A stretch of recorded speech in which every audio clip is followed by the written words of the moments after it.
Week 10 is here, so here's 5 tight ends I'm looking to start heading into the week. Number 1's Eric Ebron. He's emerged now in the last few weeks for this Pittsburgh Steelers offense, and Ebron once again now with a touchdown in Week 9 in the last 3 weeks, double-digit fantasy points in PPR leagues for Ebron. Week 7 versus Tennessee, 6 catches, 50 yards. Then Week 8, 4 catches, 48 yards and a touchdown. And then in Week 9 versus Dallas, 3 catches, 22 yards and a touchdown. The Steelers trust him in the red zone, it looks like. He's a good tight end. He makes plays. He gets open in the middle of the field. He's a pretty good mismatch on most linebackers. But the only thing, we don't know if Ben Roethlisberger is going to play this week now because he's on the COVID list. So if Mason Rudolph's in there, Ebron, his stock will go down a little. But he's a guy I'm still going to put in there in the starting lineup no matter what. This is a weak position, and this guy's been putting numbers up, so go start Ebron. The second guy is Dallas Goedert of the Philadelphia Eagles. Goedert came back in Week 9, surprisingly, versus the Dallas Cowboys, but he didn't have much of an impact at all, but he played most of the snaps. But Goedert now another week to get healthy, coming off the bye here. So Goedert, he's a matchup nightmare. This guy, he's a top 5 to 8 tight end now. With Zach Ertz not there, I think, for the rest of the way. He's a big target. Wentz, he likes hitting the tight ends.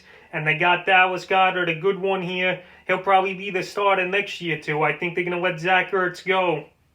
So Goedert, he's got a great matchup versus the Giants. I could see him have a real good game as Goedert and get you anywhere from 10 to 15 points. They got him and Fulgham, so now this Eagle offense, they're going to start rolling a little here this week, heading into Week 10. The next guy, we're staying in the same game here, is Evan Ingram, and this is a guy who's been getting the job done, and he's a starter each and every week now for you, no questions asked. But I got to put him on this list and give him some credit after I ripped him a few weeks ago. But Evan Ingram, he's getting it done. He's got a touchdown now in his last 2 games and double-digit fantasy points in his last 3. He's got 29 targets in his last 3 games, which is top 3 in the NFL. Evan Ingram, he's getting targets. The Giants, they're going to be trailing in most games.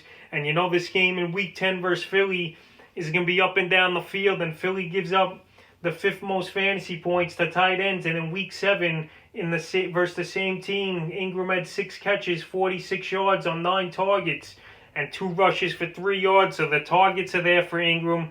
They're also using them in some wildcat or special end around jet sweep. So Ingram, they like getting the ball in his hands. He's getting involved. And I think he might be the number 1 option right now in that Giants offense. So right there, start Evan Ingram. The 4th guy is TJ Hawkinson, a guy I've been raving about the last few weeks, and why not? Hawkinson, he's Mr. Consistency when it comes to the tight end position is TJ Hawkinson.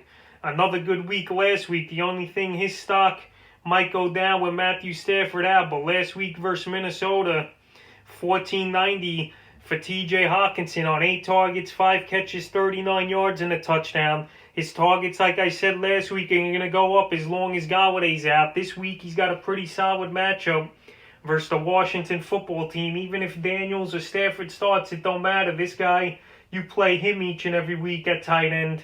And this week, I could see him going again for 10 to 15 points, no matter if Daniels or Stafford starts. So go out there, start TJ Hawkinson at tight end as well. And the 5th and final guy is Austin Hooper. He's coming off injury after missing 2 weeks with the abdominal injury. So Hooper, he was having a good fantasy year from weeks 4 to 6 before the injury. Now he's 100%. He's ready to go. He's got a good matchup versus the Houston Texans, who really can't stop anybody on defense. So I think Hooper, he's going to come back and he might get double-digit points. The only thing, I don't know if Baker is going to play in this game is Mayfield, because he's on the COVID list as well. But anyway, no matter what, Austin Hooper, I said to go pick him up this week, and I'm telling you to go out there and start him. So that's 5 tight ends I'm going to start going into Week 10.